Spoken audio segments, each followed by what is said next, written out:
வணக்கம் மக்களே, வணக்கம். மீண்டும் அனைவரை சந்திப்பதில் மிக்க மகிழ்ச்சி. இந்த வீடியோவில் என்ன விஷயம் சம்பந்தமாக பார்க்க போகிறோம்னு சொன்னால், டாக்டர் ராமநாதன் அர்ச்சுனா அவர்களுக்கு பிணை வழங்கப்பட்டிருக்கிறது. இது சம்பந்தமாக ஊடகங்களில் செய்திகள் வந்திருக்கிறது. நிறைய பேர் மிக ஆவலோடு எதிர்பார்த்து கொண்டு வந்திருப்பீங்க, டாக்டர் ராமநாதன் அர்ச்சுனாவுக்கு என்ன நடந்தது அப்படின்னு சொல்லி. சரி, வீடியோக்குள்ளே போகலாம். வீடியோவில் இது சம்மந்தமாக என்ன நடந்தது அப்படின்ற எல்லா விஷயங்களையும் நாங்கள் ஃபுல்லாக வீடியோக்குள்ளே பார்க்க போகிறோம். அதுக்கு முன்பதாக டாக்டர் ராமநாதன் அர்ச்சுனா அவர்களுடைய செய்திகள் உடனுக்குடன் வேணும், அல்ல தெரிஞ்சு கொள்ளணும் அப்படின்னு சொல்லி விரும்புகிறவங்க சேனலை வந்து சப்ஸ்கிரைப் பண்ணி வச்சுக்கொள்ளுங்க. அது மட்டும் இல்லாமல் வீடியோ பார்த்தவங்க வந்து வீடியோவுக்கு வந்து ஒரு லைக் பட்டனை மட்டும் தட்டி விட்டு போங்க. அண்மையில் கடந்த வாரம் அல்லது கடந்த வியாழன் வெள்ளி பரபரப்பாக பேசப்பட்ட ஒரு விஷயம் டாக்டர் ராமநாதன் அர்ச்சுனாவுடைய கைது. இது நாங்கள் ஏற்கனவே இது சம்பந்தமாக நிறைய விஷயங்கள் பார்த்தாலும் புதிதாக வீடியோக்குள்ளே வருபவர்களுக்காக இந்த விடயம் சம்பந்தமாக சொல்லிக்கொண்டு என்ன நடந்தது அப்படின்னு சொல்லி பார்க்கலாம். அதாவது டாக்டர் ராமநாதன் அர்ச்சுனா அவர்களை கைது செய்ய சொல்லி கோட்டை நீதிமன்றம் வந்து பார்த்திங்கன்னா பிடியாணையை பிறப்பித்திருந்தது. எதற்காக டாக்டர் ராமநாதனாவுக்கும் கோட்டை நீதிமன்றத்தில் வந்து வழக்கு எதுக்காக போனது அப்படின்னு சொல்லி சொன்னால், ஒரு ஆர்ப்பாட்டத்தில் வந்து நான் நினைக்கிறேன் அது வந்து ஆசிரியர்கள் சம்பந்தமான ஆர்ப்பாட்டமாக இது ஒரு ஆர்ப்பாட்டம். சரி, அந்த ஆர்ப்பாட்டத்தில் வந்து வேலை இல்லாத பட்டதாரிகள் சம்பந்தமான ஆர்ப்பாட்டம். அந்த ஆர்ப்பாட்டத்துக்குள்ள வந்து டாக்டர் ராமநாதன் அர்ச்சுனா அவர்களை கலந்து கொள்ளுமாறு கேட்ட பொழுது டாக்டர் ராமநாதன் அர்ச்சுனா அவர்கள் உடனடியாக அந்த இடத்துக்கு வந்தது மட்டும் இல்லாமல் அவசரமாக வாகனத்தை வந்து மஞ்சள் கோட்டில் விட்டுட்டு போயிட்டார். இதை வந்து பார்த்து கொண்டிருந்த போலீஸார் வந்து யாருடைய வாகனம்ன்றது அவங்களுக்கு தெரியாது, பாராளுமன்ற உறுப்பினருடைய அப்படின்னு சொல்லி அவங்களுக்கு தெரியலை.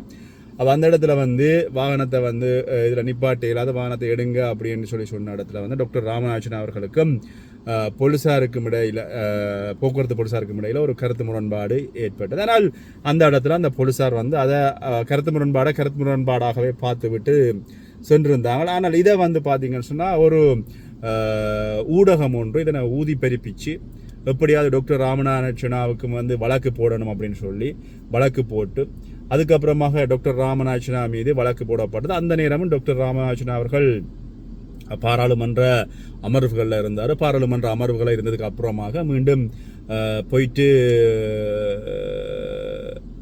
நீதிமன்றத்திடம் வந்து சரணடைந்தார் நினைக்கிறேன். நீதிமன்றத்திடம் சரணடைஞ்சு அதுக்கப்புறமா வந்து பார்த்தீங்கன்னா அந்த வழக்கு ஒவ்வொரு திகதிகளாக பிற்போடப்பட்டு வந்தது. இப்படி இருக்கின்ற பொழுது கடந்த வாரம் டாக்டர் ராமநாதன் அவர்களுக்கு இந்த வழக்கு விசாரணை மீண்டும் வந்தது.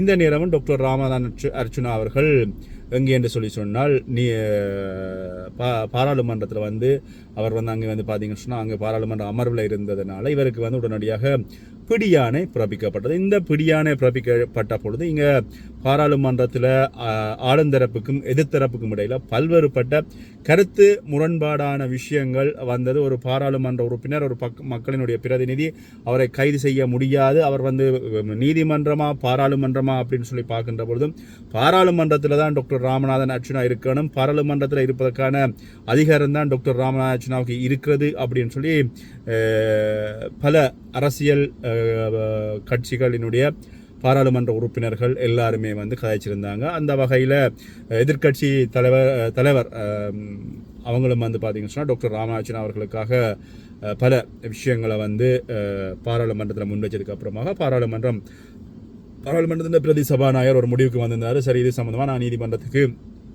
நாங்கள் செயலாளரோட தகவல் அனுப்புகிறோம். பாராளுமன்ற அமர்வுகள் முடிஞ்சதுக்கப்புறமா நீதிமன்றம் என்ன முடிவை எடுக்குதோ அதன்படி செய்யலாம் அப்படின்னு சொல்கின்ற பொழுது ஆளுந்தரப்பினுடைய பாராளுமன்ற உறுப்பினர்கள் புதுசாக ஒரு பிரச்சனை கிளப்பினார்கள். என்னென்னு சொன்னால், சட்டம் பொதுவானது, நாங்கள் எல்லாருமே சட்டத்தைப்படி நீங்கள் இப்படி தான் இருக்கணும், பிடியான பிறப்பிச்சா அல்லது நீதிமன்றத்தில் வழக்கு இருந்தால் நீங்கள் எங்கே பாராளுமன்றத்துக்கு வரக்கூடாது, நீங்கள் நீதிமன்றத்துக்கு தான் போகணும் அப்படின்னு சொல்லியிருந்தாங்க. என்ன சொன்னால், அந்த நாள் வந்து பார்த்தீங்கன்னா நீதி அமைச்சருக்கு எதிரான நம்பிக்கையில்லா பிரேரணை கொண்டு வந்திருந்தாங்க. அப்போ நம்பிக்கையில்லா பிரேரணை கொண்டு வருகின்ற பொழுது அவருக்கு எதிராக ஒருவர் இல்லை என்று சொன்னால் அந்த வாக்களிக்கின்ற ஒரு ஆளினுடைய வாக்கு குறையும் அப்படின்ற ஒரு திட்டமிட்ட தந்திரோபாயங்கள் இதில் சொல்லப்பட்டது. ஆனால் இதுக்கு முதல்ல வந்து இன்னொரு விஷயம் பேசப்பட்டது என்னன்னு சொன்னால், டாக்டர் ராமநாதன் அர்ச்சுனா அதுக்கு முதல் நாள் வந்து பாராளுமன்றத்தில் ஆளுந்தரப்போடு முரண்படுகின்ற பொழுது ஆளுந்தரப்பினுடைய பாராளுமன்ற உறுப்பினராக இருக்கிற பாராளுமன்ற உறுப்பினர் இல்லை, அவர் பாராளுமன்றத்தினுடைய பாராளுமன்ற தலைவராக இருக்கிற விமல் ரத்நாயக்கா அவர்களோடு வந்து இருவருமே முரண்படுகின்ற பொழுது விமல் ரத்நாயக்கா டாக்டர் ராமநாதன் அர்ச்சுனா அவர்களை வந்து தரக்குறைவாக பேசுகிறாரு. அதுக்கப்புறமாக அந்த இடத்துல வந்து சஜித் பிரேமதாஸ் அவர்கள் டாக்டர் ராமநாதனுக்கு ஆதரவாக குரல் கொடுக்கிறார். அது அப்படியே இருக்கின்ற பொழுது மீண்டும் மாலையில் வந்து டாக்டர் ராமநாதன் அவர்களுக்கு பேசப்படுகிறதுக்கான சந்தர்ப்பம் கிடைக்கின்ற பொழுது டாக்டர் ராமநாதன் அவர்கள் விமல் ரத்நாயக்காவுக்கு கருத்தை வந்து முன்வைக்கிறார். இதன் விளைவாகத்தான் டாக்டர் ராமநாதனுக்கு திடீரென பிடியாணை பிறப்பிக்கப்பட்டது அப்படின்ற ஒரு விஷயம் சமூக ஊடக பரப்பில் பரவலாக பேசப்பட்டது. இது வந்து நிச்சயமாக எல்லாருக்குமே தெரிஞ்சிருக்கும். தெரியாதவங்களுக்காக இந்த விடயங்களையும் முடிஞ்ச வர சொல்லியிருக்கேன். இப்படி இருக்கின்ற பொழுது டாக்டர் ராமநாதன் அவர்கள் நான் ஏற்கனவே சனிக்கிழமை சொல்லியிருந்தேன், டாக்டர் நீதிமன்றம் போகிறாரா அல்லது பிடியான பிறப்பிக்கப்படுறதா, கைதுகள் நடக்கிறதா, இப்படியான விஷயங்கள் வந்து இன்னும் தெரியவில்லை. என்ன நடக்கிறதோ அந்த விஷயங்கள் உடனுக்குடனே நான் பகிர்ந்து விடுகிறேன் அப்படின்னு சொல்லியிருந்தேன். அந்த வகையில் வந்து பார்த்தீங்கன்னா பிடியான பிறப்பிக்கப்பட்டிருந்த இந்த நேரத்தில் டாக்டர் ராமநாதன் அவர்கள் சனிக்கிழமை ஞாயிற்றுக்கிழமை இந்த நேரம் கைது செய்யப்படலாம் என்ற நிலையில தான் இருந்தார். ஆனால் அதுக்கப்புறமாக இன்றைய காலமே டாக்டர் ராமநாதன் அவர்கள் பகிர்ந்த வீடியோவில் சொல்லியிருந்தார், நான் வந்து பிடியான பிறப்பிக்கப்பட்டிருக்கின்ற நீதிமன்றத்தில் வந்து ஆயராகணும் அப்படின்னு சொல்லி. இந்த நேரத்தில் வந்து பார்த்தீங்கன்னா அவர் மோஷன் ஒன்றை போட்டு, அதாவது வந்து பார்த்தீங்கன்னு சொன்னால் விசேட மனு தாக்கல் ஒன்றை வந்து போட்டு டாக்டர் ராமநாதன் அவர்கள் சட்டத்திரணி ஊடாக நீதிமன்றத்தில் முன்னிலையாக இருந்தார். இதற்காக வந்து இந்த வழக்கு வந்து அக்டோபர் மாதம் 9ஆம் தேதிக்கு மீண்டும் அழைக்க உத்தரவிடப்பட்டுள்ளதோடு இன்றைய தினம் பாராளுமன்ற உறுப்பினர் ராமநாதன் அவர்களுக்கு பிணை வழங்கப்பட்டிருக்கிறது. அதுக்கு மட்டும் இல்லாமல் அவருக்கு வந்து பார்த்தீங்கன்னு சொன்னால் கோட்டை நீதிமன்றத்தில் இருக்கின்ற வழக்கு தொடர்பான விசாரணை, அதுக்கு வந்து டாக்டர் ராமநாதன் அர்ச்சுனா அவர்கள் கடந்த 24ஆம் தேதி அவர் மட்டும்தான் ஆயராகவில்லையா அப்படின்ற காரணத்துக்காக இது இப்படி வழங்கப்பட்டிருந்தாலும் வழக்கு போட்டிருந்தவர்கள், அதாவது போலீசார் சார்பாக போலீசாரும் வந்து நீதிமன்றத்தில் ஆயராகவில்லை. அது மட்டும் இல்லாமல் டாக்டர் ராமநாதனுடைய புனையாளர்களும் நீதிமன்றத்தில் ஆஜராகவில்லை அப்படி என்ற பிரச்சனையும் இங்கே சொல்லப்பட்டிருக்கிறது. அது மட்டும் இல்லாமல் இதன் அடிப்படையில் கோட்டை நீதிமன்றத்தில் அவருக்கு பிடியான பிறப்பிக்கிற இந்த நேரத்தில் வந்து எதிர்வருகின்ற 9ஆம் தேதி இந்த வழக்கு பிற்போடப்பட்டிருக்கிறது. எதிர்வருகின்ற 9ஆம் தேதி டாக்டர் ராமநாதன் அவர்கள் இந்த வழக்கில் வந்து சமூகம் அளிக்காத பட்சத்தில் வந்து அதுக்கப்புறம் என்ன நடக்கிறதா அல்லது கைதுகள் நடக்கிறதா அப்படின்றத நான் பொறுத்திருந்து பார்க்கணும். ஆனால் அதில் நான் இந்த முன்னுக்கு ஒரு விஷயத்தை நான் சொல்லி கொண்டு வரைக்கல, டாக்டர் ராமநாதன் அவர்கள் தனக்கு நீதிமன்றத்தினுடைய வழக்கு இருக்கிறது அப்படின்றது மட்டும் இல்லாமல் அதுக்காக டாக்டர் ராமநாதன் என்ன செஞ்சிருந்தான்னு சொன்னால் தன்னுடைய சட்டத்திரணி ஊடாக தன்னால் வர முடியாது அப்படின்னு சொல்லி நீதிமன்றத்துக்கு அறிவிச்சிருந்த நேரத்திலும் டாக்டர் ராமநாதனுக்கு பிடியான பிறப்பிக்கிறது மட்டும் இல்லாமல் பிடியான பிறப்பிக்கப்பட்டிருக்கிற அந்த கடிதத்தை வந்து கடந்த வெள்ளிக்கிழமை பின்னேரம் 4 மணிக்கு தான் டாக்டர் ராமநாதன் அவர்களிடம் வந்து கையளிக்கப்பட்டது. இது நிறைய பேர் நிறைய விதமாக சமூக ஊடகங்களில் பரவலாக பேசப்படும். நிறைய பேர் இதில் சந்தோஷப்பட்டிருந்தாங்க. டாக்டர் ராமநாதன் பிடியானை பிறப்பிக்கப்பட்டு விட்டது, அவர் கைது செய்யப்பட போகிறார், சிறைக்கு போட போகிறாங்க, டாக்டர் ராமநாதன் இன்னும் கொஞ்ச நாள் சிறையில் இருக்க போகிறாங்க அப்படின்னு சொல்லி நிறைய பேர் சந்தோஷப்பட்டு கொண்டு வந்தாங்க. ஆனால் ஆளுந்தரப்பினுடைய பாராளுமன்ற உறுப்பினர்கள் எல்லாருமே வந்து அவர்களும் அதைத்தான் எதிர்பார்த்தார்கள். ஆனால் அது வந்து எதிராக முடிஞ்சிருந்தது. நீதிமன்றம் சரியான முறையில் பயணிக்கிறதுன்றதுக்கு இப்படியான விஷயங்கள்லாம் உதாரணங்கள். அதில் இன்னும் ஒரு விஷயம் என்னென்னு சொன்னால் தமிழ் தேசிய பாராளுமன்ற உறுப்பினர்கள் எவருமே வந்து டாக்டர் ராமநாதனுடைய இந்த பிடியான பிறப்பிக்கப்பட்டதுக்கு ஆதரவாக குரல் கொடுக்கல அப்படின்றது மிக மிக வேதனைக்குரிய ஒரு விஷயமும் நோக்கத்துக்குரிய விஷயம் தான். ஆனால் இதில் ஒரு விஷயத்தை நான் ஞாபகப்படுத்திடுவோம், நீங்கள் மறந்திருந்தாலும் டாக்டர் ராமநாதன் அவர்கள் இன்னொரு விஷயத்தை சொல்லியிருந்தார்.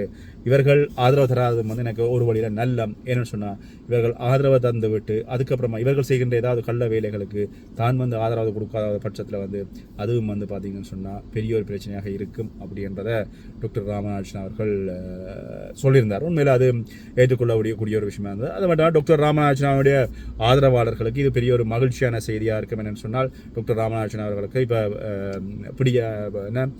அவருக்கு வந்து பிணை வழங்கப்பட்டிருக்கிறது. எதிர்வருகின்ற அக்டோபர் மாதம் என்கின்ற 2 மாதம் 3 மாதம் இருக்குது. அக்டோபர் மாதம் 9ஆம் தேதி இந்த வழக்கு மீண்டும் விசாரணைக்கு எடுத்துக்கொள்ளப்படும் அப்படின்னு சொல்லப்படுறது.